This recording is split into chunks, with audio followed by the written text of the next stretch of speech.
Varicose veins కి సరైన చికిత్స కోసం సంప్రదించండి ఎవిస్ హాస్పిటల్. నమస్తే రమగారు. నమస్తే జయ. రమగారు, మనము ఒక పొద్దు ఉంటాం, ఒక్కొక్కరు ఒక్కొక్క రోజు మనకి అనుకూలంగా మన ఇష్ట ప్రకారంగా ఉంటూ ఉంటాం కదా. అప్పుడు ఏమైనా ప్రత్యేకమైన నియమాలు ఉంటాయండి ఆ ఒక పొద్దు పాటించే రోజు? జనరల్గా ఒక పొద్దు దేనికోసం ఉంటారు జయ? భగవంతుడి కోసం, పలానా ఇష్టదైవానికి. ఇప్పుడు నేను ఉన్నాను, గురువారం ఉంటాను, శనివారం ఉంటాను, సాయిబాబా అని నాకు ఒక ఫీల్. వెంకటేశ్వర స్వామి ఇంకా అందరం యూనివర్సల్గా ఉండేది కాబట్టి సాటర్డే ఉంటాము. సోమవారాలు ఉండేవాళ్ళు ఉంటారు, సోమవారం శుక్రవారం ఉంటారు, మంగళవారాలు ఉంటారు, బుధవారం కూడా ఇంకేదో వినాయకుడు కని అయ్యప్ప కని. బుధవారం తక్కువ వింటాం కదండి, బాగా వినేది మనం. ఒకటి సోమవారం, గురు, శనివారాలు కనపడతాయి. ఆదివారం ఒక పొద్దు వాళ్ళు కూడా ఉంటారు. అవును, ఉంటారండి, విన్నాను. సూర్యనారాయణమూర్తికి సూర్యుడి కోసం ఆదివారం రాత్రి భోంచేయరు. సాధారణంగా ఒక పొద్దు అనగానే పగలు భోజనం చేసి రాత్రి భోజనం చేయని వాళ్ళు కనపడతారు. అవును, అన్నం తినరు, తద్భిన్నం ఏదైనా తింటారు. ఒకటి, ఏ దైవాని కోసం మనం వారం ఉంటున్నామో ఆయన కోసం అన్నం మానేయటమే కాదు, పొద్దున పూజ చేసుకోవడం కూడా ఒకటి పాటించాలి. ప్రధానంగా ఏ దైవం కోసం మనం ఉండదలుచుకున్నామో ఆయన యొక్క ప్రార్థన చేసుకోవాలి ఉదయకాలం. అప్పుడు కదా మనకి ప్రోగ్రాము సక్సెస్ అయ్యేది. ఎప్పుడు చేయాలి? అంతేగా కదా. ఊరికే శనివారం ఉపాసన మేమేం తినాం అంటే చాలా సరిపోదు. దాన్ని దైవారాధనతోటి కూడిన ఒక పొద్దు ఫలితాన్ని ఇస్తుంది. ఒట్టి ఒక పొద్దు రాత్రిపూట టిఫిన్ తింటాం అనేది ఉంది చూడు, ఉపయోగం లేదు. ఎందుకు ఆ పని?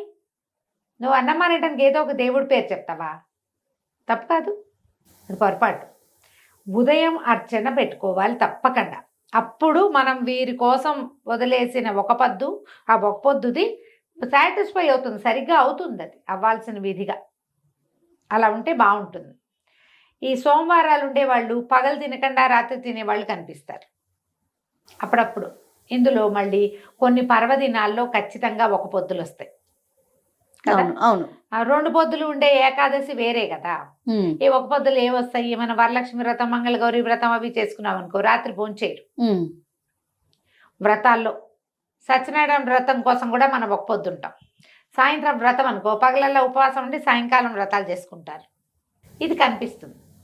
ఇప్పుడు ఇలా చేసేటప్పుడు ఆ తిథికి సరిపడా విధి ఏం చెప్పబడిందో, మన ఇళ్లలో ఏమున్నాయో అవి పాటించుకుంటే సరిపోతుంది. సాధారణంగా ఒక దైవం కోసం మనం ఆహార విసర్జన చేసాము అంటే దాంట్లో ఇంకా 2-3 ప్లస్సులు. ఏకభుక్తము, భూసేనము, బ్రహ్మచర్యము, ఈ 3 లైన్. నువ్వు శనివారం ఉపవాసం ఉండి దేవుడికి పొద్దున్న దండం పెట్టుకుని రాత్రి అన్నం తినకుండా ఉండి భార్యాభర్తలు పనికిరాదు. ఓకే. సాధారణంగా మంచాల మీద పడుకోకూడదు, కానీ ఉండలేరు. చలికాలం, ఎండాకాలం, ఏదో కాలం, నడు నొప్పి, వీపు నొప్పి, పక్క మారితే నిద్ర పట్టదు, ఇలా ఉంటారు కదా. ఏకశయ్యాగతులు కాకూడదు, ఒకే పదం మీద పడుకోకూడదు. అవి కూడా కుదరవు కొన్ని చోట్ల, అవి కుదరవు. అలాంటప్పుడు ఈ పొద్దులు ఎందుకు పెట్టుకోవటం? మీకు కుదిరినప్పుడే చేసుకోవచ్చు కదా, అవునా కాదా? అంతేగా. ఈ కొత్తగా పెళ్ళిళ్ళు అయిన వాళ్ళతో ఒక పొద్దులు ఉంచి వాళ్ళని అదేదో చేయించి ఇదేదో పర్వాలేదని ఇలా అయిపోతూ ఉంటాయి.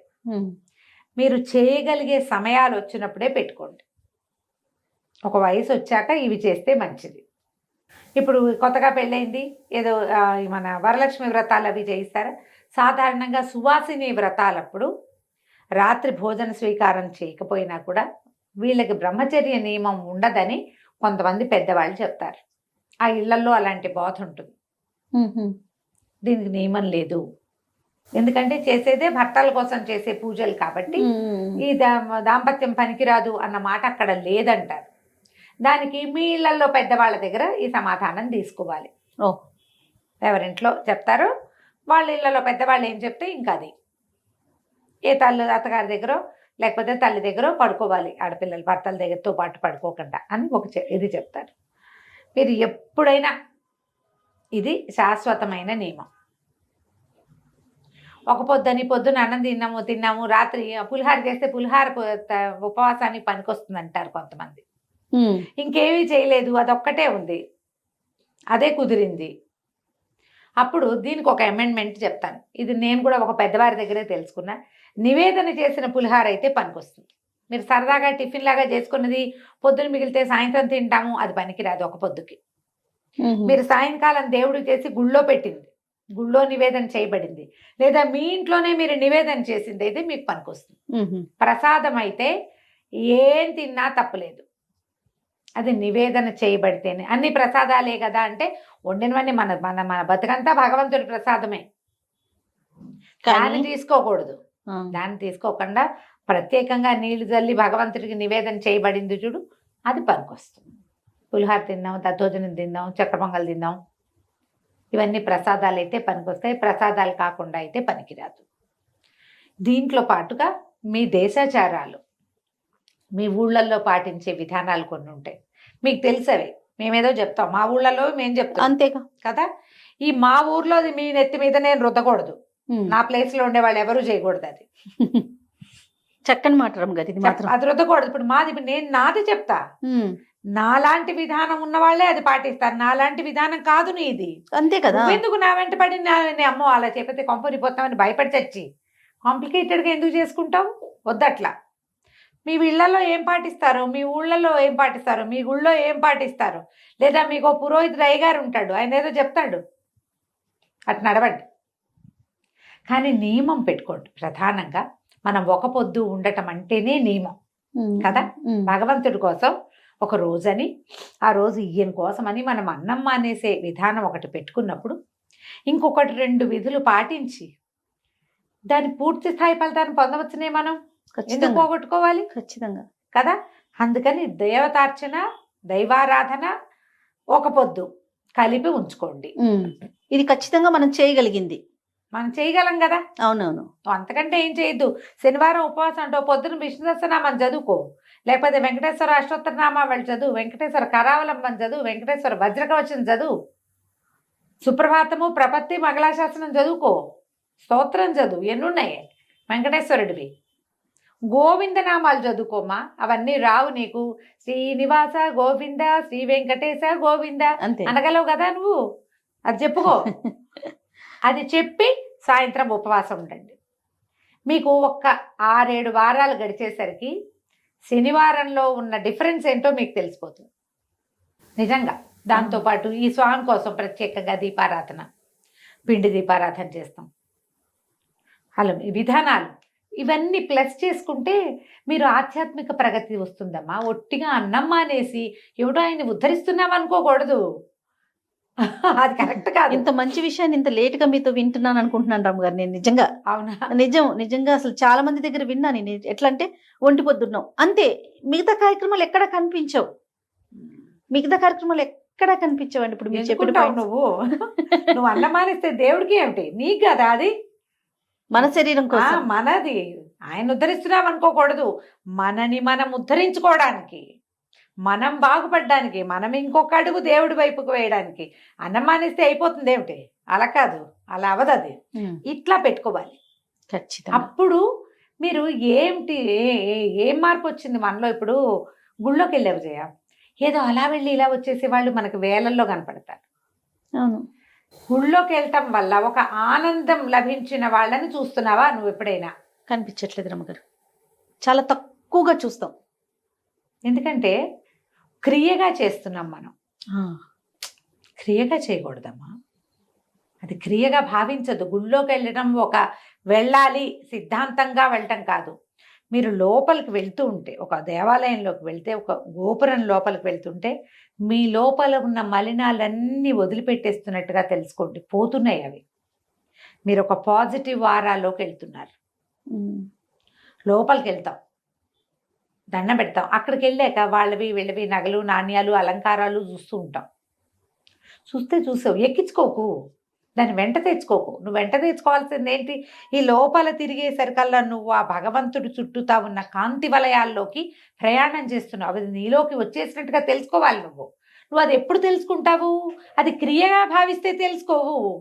నేను చేయవలసిన విధి ఇది, నేను బాగుపడడానికి ఉపయోగపడే విధి. నన్ను భగవంతుడు దగ్గరికి తీసుకుంటున్నాడు తనలోకి. ఆయన నాలోకి ప్రవేశిస్తున్నాడు. ఈ భావాలు రావాలి.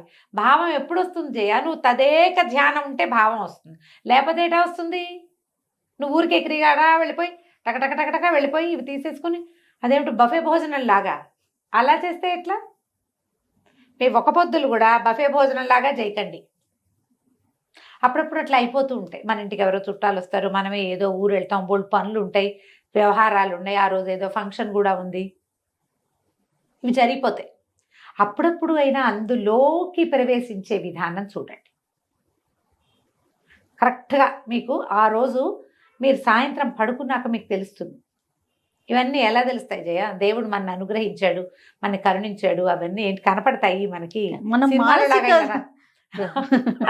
మానసిక ప్రశాంతత చెప్పేస్తుంది రమ్మగారు. మన శరీరం మనకి చెప్పేస్తుంది. నువ్వు ఎప్పుడు చెప్తుందమ్మా అది? మనం వింటే కదా. వినాలంటే దాని మీద దృష్టి ఉండాలి. మనం పూజ అవి అనగానే జయ జనరల్గా మన ప్రజలు, నువ్వు నేను తేడా లేదమ్మా దానికి. అందరమును అలంకారము బ్రైట్గా చేయటము, బోల్డ్ పువ్వులు, బోల్డ్ ప్రసాదము, జనాల్ని పిలవటం, బొట్లు, కాటకలు, తాంబూలాలు, అందులో కొబ్బరికాయ పెట్టేవా, అరటిపళ్ళు పెట్టేవా, ఇక్కడే ఉంటుంది. అక్కడే ఆగిపోతాం. చెయ్యండి అవన్నీ, ఆగిపోకండి. దాన్ని దాటి భగవంతుడి వైపుకి నడిచే ప్రయాణం మీద దృష్టి పెట్టండి. ఒక క్రియ చేస్తున్నాము, ఏదో మంత్రం చదువుతారంటే ఆ మంత్రం సీప్ అయిపోవాలి లోపలికి. మనకు అర్థం కాకపోయినా సరే దాంట్లో ఒక పాజిటివ్ సౌండ్ ఉంది, అది లోపలికి వెళ్ళాలి, నరాల్లో పట్టుకోవాలి. అది మనం గుళ్ళోకి వెళ్ళినా అంతే, ఒక పొద్దు చేసినా అంతే, ఏం చేసినా. వారానికి ఒక్కరోజు నువ్వు ఒక పొద్దు ఉండేది ఎన్నిసార్లు ఉంటావు? వారం అంతా ఒక పొద్దులుండి బ్రహ్మచర్యాలు చెయ్యొద్దు, అందరి వల్ల కాదు. అవకాశం ఉంది, పోనీ నువ్వు భోజనం మానేయడానికి ఒక పొద్దుని పెడతావు, దేవుడి దగ్గర కూడా పో. అదే విధంగా డైటింగ్ కూడా కలిసి వస్తుందని అన్నారు మొన్న ఎవరో, నాకు నవ్వొచ్చింది. డైటింగ్ కూడా కలిసి వస్తాను ఒక పొద్దు ఉంటున్నారు. ఓహో, పాయింట్ చూడు. భగవంతుడిని ఆ రకంగా తీసుకెళ్ళకండి అమ్మా. మీరు అన్నమాని తెలుసుకొని మహత్తరంగా మానేయండి. దేవుడి కోసం అని చెప్పకండి. దేవుడి కోసమే ఉండండి మీరు. దానికోసం పొద్దున్నే కౌసల్య సుప్రజ రామ అని, నాయన ఈరోజు శనివారం ఏదో ఇంతే చేయగలుగుతాను అని ఓ దండం పెట్టి, రాత్రి వాళ్ళ శనివారం నేను అన్నం తిన్ను, అర్ధరాత్రి 12 అయ్యాక తినచ్చు లాంటి దిక్కుమాల లాజిక్లు చెప్పకండి. దౌర్భాగ్యపుర ఎప్పుడెప్పుడు రాత్రి అవుతుందా, ఎప్పుడెప్పుడు మింగేద్దామా అని చూడకండి.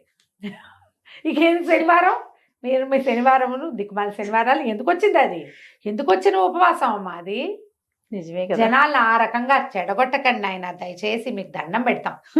మీరు ఆధ్యాత్మిక ప్రగతి సాధించకపోతే పీడాపోయి మమ్మల్ని అయినా సాధించినవి కొంతమందిని, కనీసం మేమైనా వెళ్తాం కదా. 100% అండి. ఇలా అర్ధరాత్రి అయితే తినచ్చు లాంటివి చెప్పొద్దు, వాటి వెనకాల వెళ్ళొద్దు. మీరు దేవుడి కోసం ఉండదలుచుకున్నారు, దేవుడి వెనకాల వెళ్ళండి. మా వెనకాల కూడా రావద్దు, అంతే. రాకండి, మాకేం అభ్యంతరం లేదు. దేవుడి వెనకాల వెళ్ళండి, ఆయన కోసంగా ఉన్నాము. అవును కదా, అవునా? ఈ టైం దాటితే ఇవేవో తినేయచ్చు లాంటి భావజాలాల్లోకి దయచేసి వెళ్ళకండి అమ్మా. మీరు ఒక పొద్దుని ప్రశాంతంగా చేసుకోండి, ఎక్కువ పెట్టేసుకోవద్దు. వారానికి 1 or 2 times పెట్టుకోండి. ఆ దేవుడికి ఫలానా అని పొద్దున్నే పూజ ఏదో చేసుకోండి. పొద్దున కుదరలా, ఆఫీసు హడావిడి ఉంది, సాయంకాలం వచ్చాక ఒక దీపం పెట్టుకుని, ఒక దండం పెట్టుకుని, ఒక ప్రార్థన చెప్పుకుని, ఒక అపరాధం చెప్పుకుని, ఏదో ఒక బెల్లం ముక్కో, చిన్న పటిక బెల్లం ముక్కో చూపించి రాత్రి భోజన విసర్జన చేసేయండి. ఎంత బాగుంటుందో జీవితం, చాలా ప్రశాంతంగా వెళ్తుంది. సరిగ్గా ప్లాన్ చేసుకోండి ఒక పొద్దుల్ని. మీరు ఏ రోజు ఉంటారు అమ్మగారు ఒక పొద్దు? ఖచ్చితంగా ప్రతి శనివారం ఉంటాను జయ. ఇవి కాకుండా సుప్రభాతము అవన్నీ వెంకటేశ్వర స్వామికి అప్పగించగలిగిన అన్ని స్తోత్రాలు అప్పచెప్తాను. సాయంకాలం ఏం తిన్ను. నేను మార్నింగ్ బ్రేక్ఫాస్ట్ కూడా చేయను, బ్రేక్ఫాస్ట్ లేదు. ఒకసారి ఇది సాయంత్రం కుదిరితే ఏదైనా, ఇంకోళ్ళు ఎవరైనా కూడా ఉంటే ఏదైనా తింటాను, చిన్న టిఫిన్. లేకపోతే సాధారణంగా టిఫిన్ కూడా తినేది 1-2 పళ్ళు అంతే. ఏకాదశిలో ఎలాగో ఉంటాయి నాకు. శనివారం వెంకటేశ్వర స్వామి కోసమే అంతే. దానికి పొద్దున ఖచ్చితంగా తలంటి పోసుకోవటము, తైలంతో దీపము, చదువుకోవటం, ఏదైనా నివేదన చేసుకోవటం, ఇవన్నీ కామన్ గా, ఇవన్నీ చాలా సహజంగా, ఇదేదో విశేషంగా చేయటం కాదు, సహజంగా జరిగిపోతుంది. అలా వెళ్ళిపోతాయి. రోజువారీ కూడా నేను కమలా కూర్చు కుంకుమతో అనకుండా కుదరదు నాకు. రోజువారీ అది ఉంటుంది. వజ్రకవచం అవి కూడా రోజు చెప్పుకుంటాను. ఇప్పుడు ఈ రోజున శనివారం మాత్రం సుప్రభాతము, స్తోత్రము, ప్రపత్తి, మంగళాశాసనం మొత్తం ఫుల్ లైన్ చకచక అలవాటైపోయింది. అది రైట్ రామ్ గారు, నమస్తే. నమస్తే జయ.